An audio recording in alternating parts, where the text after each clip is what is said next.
Hey everyone, in this video, I'll show you how to use a ChatGPT for SEO content to rank faster on Google. Let's get started. First, open the ChatGPT on your browser.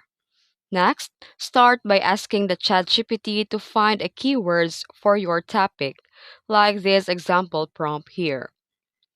Then, ask the ChatGPT to create an SEO optimized article by using a prompt like write a blog post about the topic using SEO keywords and headings.